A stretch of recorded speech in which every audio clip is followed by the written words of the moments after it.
안녕하세요, 이스모입니다. 오늘의 이스모 뉴스 시작하도록 하겠습니다. 일단은 이제 5080 관련 뉴스인데 조금 된 뉴스긴 해요. 예전에 에이수스에서 AS 관련해서 조금 문제가 있어가지고 이 에이수스 브랜드를 조금 싫어하시는 분들이 많으실 것 같은데 이 에이수스에서 또 약간 얌체짓을 해가지고 요게 조금 화제가 되고 있습니다. 뭐가 문제냐면은 MSRP 카드라고 해서 내놨던 그래픽 카드가 가격이 올라갔습니다. 그래서 여기 이런 글도 쓰여 있어요. 엔비디아의 MSRP 카드는 더 이상 의미가 없다. 이런 식의 공격적인 워딩을 썼어요. MSRP가 뭐냐면은 엔비디아에서 지정한 공식 유통 가격이라고 해야 되나요? 약간 기준점이 되는 가격입니다. 그래가지고 MSRP 카드가 뭐냐, 엔비디아가 이벤트 할 때 요런 화면 띄우잖아요. 우리 가격 얼마다 띄우는데 요게 MSRP 가격입니다. 근데 라인업이 다양하게 있잖아요. 제조사마다 뭐 에이수스의 그래픽카드 라인업, 기가바이트의 그래픽카드 라인업, 뭐 조텍의 그래픽카드 라인업, 이렇게 다양하게 있는데 약간 그래픽카드도 저가 모델부터 고가 모델까지 다양한 모델이 있잖아요. 근데 가장 저가 모델,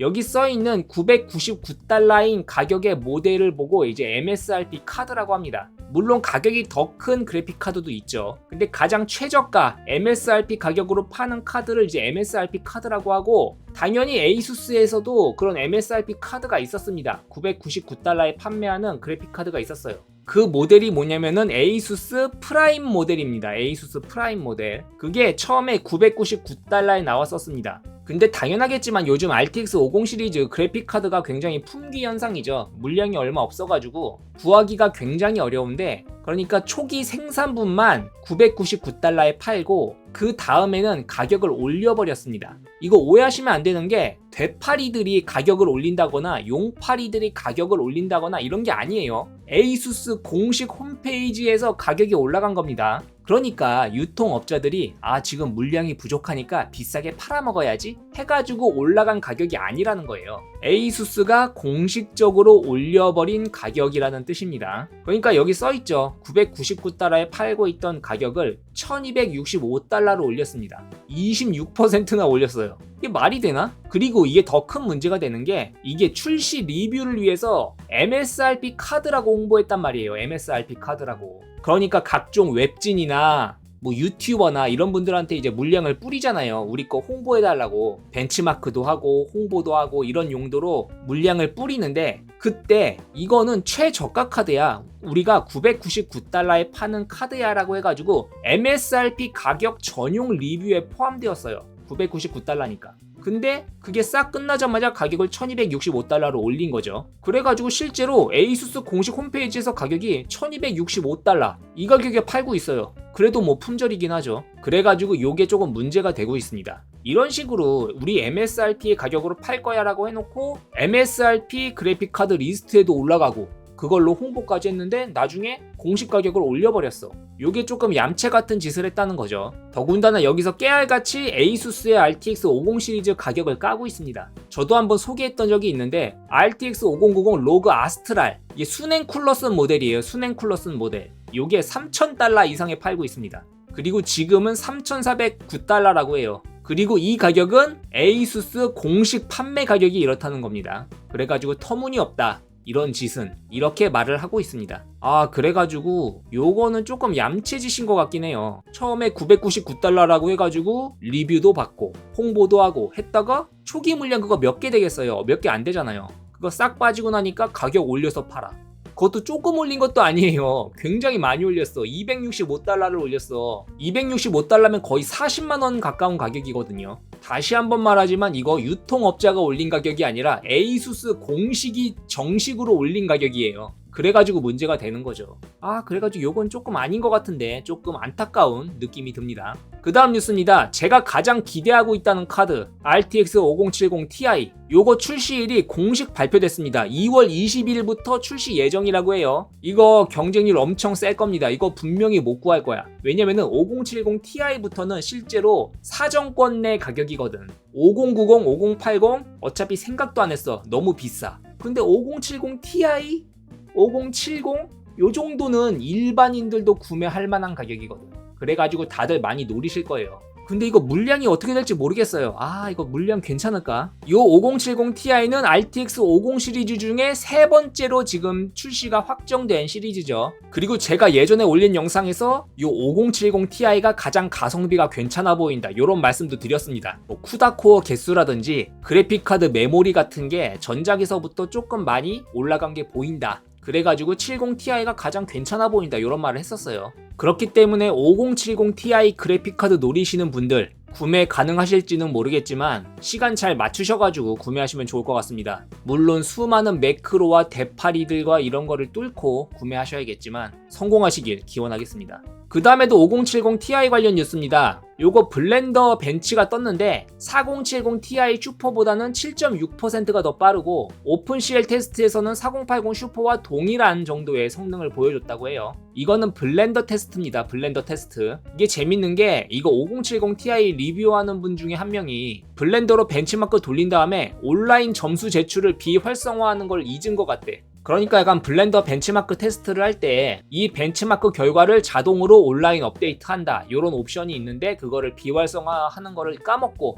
그냥 돌려버렸다는 거죠. 일단 블렌더 테스트에서는 7521점으로 4070 Ti 슈퍼 대비 7.6% 빠르다. 그리고 슈퍼가 아닌 일반 TI 모델 대비해서는 20%가 빠르다고 합니다. 그 다음에 긱벤치 오픈CL 테스트에서도 나왔다고 하는데 여기서는 24만 8천 점을 얻었다고 해요. 요 24만 8천 점이라는 점수는 RTX 4080 슈퍼랑 거의 비슷한 정도의 점수. 그리고 RTX 4070 Ti 슈퍼 대비해서는 11%가 더 빠르다고 합니다. 하지만 블렌더 테스트도 그렇고 긱벤치 오픈CL 테스트도 그렇고 게임 관련 벤치는 아니라서 어느 정도는 감안을 하시고 보셔야 될 것 같습니다. 그 다음에는 AMD 라데온 RX 9070 XT 관련 사양이 유출이 됐습니다. 사실 스펙 자체는 그렇게 특별할 건 없습니다. 4096코어에 16GB GDDR6 메모리, 256비트 메모리 버스, 그리고 메모리 대역폭이 644GB/s라고 하죠. 요게 GDDR6를 써가지고 지포스 RTX 50 시리즈들은 GDDR7을 써가지고 그거 대비해선 살짝 밀릴 것 같은데 그거는 뭐 다들 알고 있었던 점이라서 그렇게 신기하진 않습니다.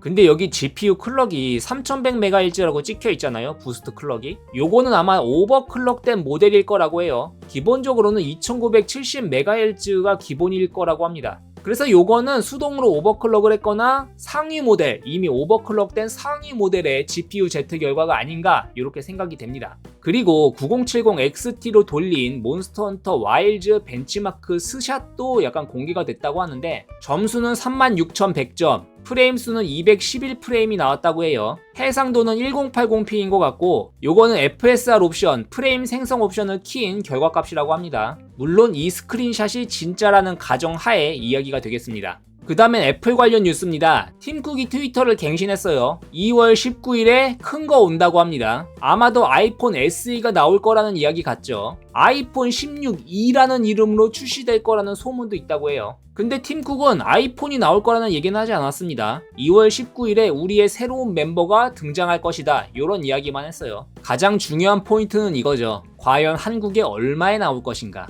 가격은 대략 이제 499달러를 예상하고 있는 것 같은데 지금 환율이 엄청 높기 때문에 어떤 환율로 한국에 들여올 것인가, 요거에 주목해 봐야 될 것 같습니다. 그 다음에도 애플 관련 뉴스입니다. M4 칩이 탑재된 맥북 에어가 등장할 예정이라고 해요. 원래는 M4 칩 탑재된 맥북 에어가 4월달 정도에 나올 거란 이야기가 있었거든요. 근데 팀 쿡이 방금 말씀드린 대로 2월 19일에 새로운 멤버가 등장할 거라는 이런 트윗을 올렸잖아요. 그때 겸사겸사 요 맥북 에어 M4 칩 탑재한 얘도 같이 발매되지 않을까? 요렇게도 생각해 볼 수 있겠죠. 왜냐면 좀 있으면 이제 신학기도 시작할 거고 그렇기 때문에 아이폰 SE랑 같이 발매되지 않을까? 요것도 한번 기대해 볼 수 있을 것 같습니다. 근데 뭐 새로울 건 없어요. 그냥 M4 칩이 탑재됐다 뿐이지 디자인 같은 건 동일하기 때문에 막 그렇게 새롭고 그러진 않을 것 같아요. 그래서 2월 19일 날 요 M4 칩 탑재한 맥북 에어도 등장할 것인가, 요것도 관전 포인트가 될 것 같습니다. 그 다음에도 애플 관련 뉴스입니다. OLED 디스플레이가 탑재된 맥북 프로가 출시 예정이다라는 얘기는 있었는데 이 OLED 맥북 프로를 위해서 삼성이 연간 1000만 대 디스플레이가 생산 가능한 제조 시설을 건설하고 있다고 해요.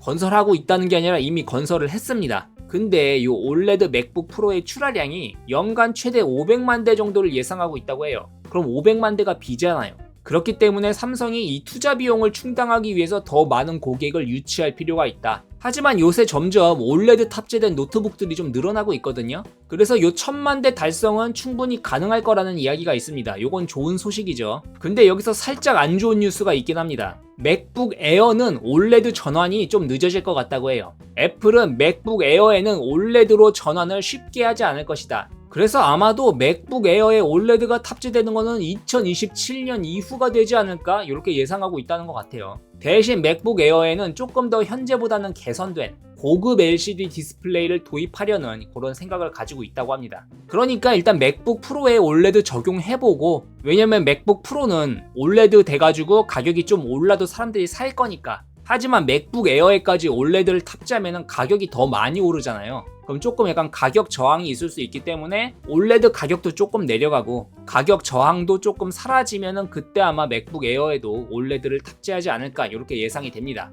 그 다음엔 삼성 관련 뉴스입니다. 조금 재밌는 기사가 있어가지고 가져와 봤습니다. 삼성전자 6세대 D램 설계 개선 검토, HBM4 승부 건다. 아니 삼성은 왜 이렇게 맨날 승부 거는 게 많아? 삼성이 3나노 공정, HBM3 둘 다 폭망했잖아요? 그래서 2나노에서 승부 건다. 그리고 HBM4에 승부 건다. 요런 이야기를 하고 있는 것 같아요. HBM3는 하이닉스에 밀렸고 3나노 공정은 TSMC에 밀렸죠. 제발 정말 승부 걸어가지고 2나노 공정도 좀 잘하고 HBM4도 좀 잘해줬으면 좋겠습니다. 그 다음에는 삼성 갤럭시 S25 엣지 관련 뉴스입니다. 요건 살짝 좋은 소식인데 무게가 160g 이하로 출시될 거란 이야기가 있어요. 그래가지고 갤럭시 S25 일반 모델 걔보다 가볍다고 합니다. 이 갤럭시 S25 엣지가 화면 크기가 6.7인치라 그랬어요. 6.7인치 상당히 크거든요, 화면 사이즈가. 근데 무게가 160g 이하다? 이거 상당히 끌리는 포인트라고 할 수 있을 것 같습니다. 제가 두께가 5.83mm 정도로 얇아질 거다 요런 말씀도 드렸던 적이 있는데 무게까지 160g 이하다? 요거는 상당히 끌리는 포인트라고 할 수 있을 것 같아요. 근데 좋은 뉴스가 있으면 나쁜 뉴스도 있습니다. 나쁜 뉴스가 뭐냐? 갤럭시 S25 엣지 카메라 사양이 공개가 됐습니다. 일단 메인 카메라는 문제가 없어요. 2억 화소 아이소셀 S25 울트라랑 동일한 센서를 탑재합니다. 요거까지는 문제가 없는데 초광각 렌즈가 12메가픽셀이야. 요게 실망입니다. 요거까지 갤럭시 S25 울트라에 들어갔던 50메가픽셀 초광각 카메라였다면, 그랬다면 정말 이거 샀을 수도 있는데, 그래서 갤럭시 S25 엣지를 구매해볼까라고 생각했던 저의 구매 욕구가 여기서 좀 꺾였습니다. 12메가픽셀이면은 조금 의미가 없어요. 물론 여러분들에게 더 큰 문제는 요 배터리일 겁니다. 이거 상당히 적거든요, 배터리 용량이. 근데 저는 요거는 오히려 별 문제가 없어요. 저는 배터리 용량이 좀 작아도 괜찮습니다. 대신 요 초광각 카메라가 50메가픽셀이었으면 그거를 바랬는데 그게 아니어서 저는 이게 실망입니다. 하지만 어쨌든 160g 이하의 무게인 거는 상당히 고무적이죠. 그래가지고 화면 크기는 크지만 두께는 얇고 가벼운 폰을 원하셨던 분, 갤럭시 S25 일반 모델 작고 가볍긴 한데 화면 크기가 좀 너무 작아, 이런 불만 있으셨던 분들, 그런 분에게 요 갤럭시 S25 엣지 모델이 딱이지 않을까 이렇게 생각해 봅니다. 그리고 요 갤럭시 S25 엣지 긱벤치 점수가 등장했어요. 긱벤치 점수 보시면은 싱글코어 2800점에 멀티코어 8400점이라고 합니다. 갤럭시 S25 울트라보다는 살짝 떨어지는 점수예요. 근데 요건 어쩔 수 없겠죠. 제품이 워낙 얇게 만들다 보니까 뭐 베이퍼 챔버라든지 발열할 공간이라든지 이런 게 좀 부족할 수밖에 없었을 겁니다. 그래서 점수가 낮은 거는 어쩔 수 없어요. 그래서 점수가 요 정도 나왔다, 요거는 그냥 참고만 해주시면 좋을 것 같아요. 근데 여기서 또 좋은 뉴스가 있습니다. 드디어 삼성 갤럭시 스마트폰에 제가 주구장창 말했던 실리콘 카본 배터리를 도입하는 방안을 검토 중이라고 합니다. 이거 검토 중이면 안 돼요. 무조건 넣어야 됩니다. 통상 갤럭시 시리즈에서는 4000에서 5000mAh 배터리를 써왔는데 이 실리콘 카본 배터리를 도입하게 되면은 갤럭시 S26 시리즈에서는 6000에서 7000mAh 수준의 괴물 배터리를 넣을 가능성이 높아졌다. 부피는 적고 에너지 저장 효율은 높다. 요거 중국 스마트폰 회사들은 전부 다 하고 있는 거죠. 밑에도 나와 있죠. 중국 제조업체들에 이어서 삼성전자도 자사 갤럭시 스마트폰에 실리콘 카본 배터리를 탑재하는 방안을 연구 중이다. 그래가지고 뭐 중국의 샤오미, 비보, ZTE 같은 회사들은 배터리 용량이 6000mAh, 7000mAh, 충전 속도는 막 100W 이상 이러거든요. 더군다나 배터리 용량이 7000에서 8000까지 늘어날 예정이라고 해요. 그런데 삼성이랑 애플은 5000, 4000 이런 상태죠.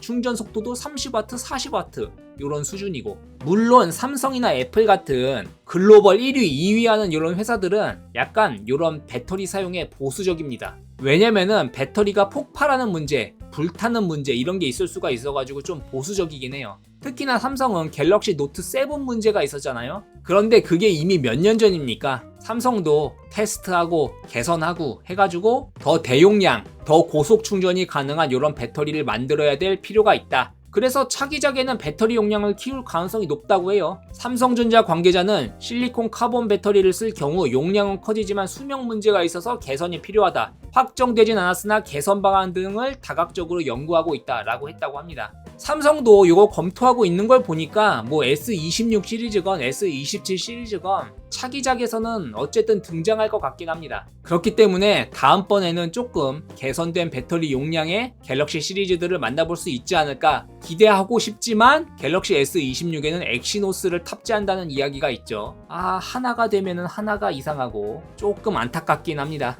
어쨌든 실리콘 카본 배터리 연구 열심히 해주셨으면 좋겠습니다. 이번 이스모 뉴스는 여기까지였습니다. 어느덧 또 금요일이 왔죠. 어쨌든 한 주간 수고 많으셨고 즐거운 주말 보내셨으면 좋겠습니다. 이번 영상은 여기까지였고요. 도움이 되셨으면 유튜브 구독, 좋아요 눌러주시면 감사하겠습니다.